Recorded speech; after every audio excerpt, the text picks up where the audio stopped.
দুলাভাইকে বলছো জানা তুমি ব্যাপারটা ফাঁস করছো। আমি ফাঁস করছি? আমি কেন ফাঁস করবো? বিশ্বাস করো, আমি কাউকে বলি নাই তো। আমি কাউকে বলি নাই। ওই যে বেটা একটা বাইরে ছিল ঘর থেকে, ওকে শুধু সামান্য একটু আইডিয়া দিয়েছিলাম আর কি। ও 300 করছিল, ও কাউকে বলবে না বলছিল। সে কাউকে বলবে না বলছিল?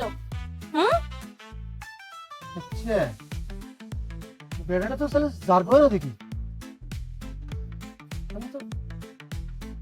আমি তো তোর গভর্নমেন্ট মনে করছি। এটা গবেট না, তুমি যে বড় চালাক।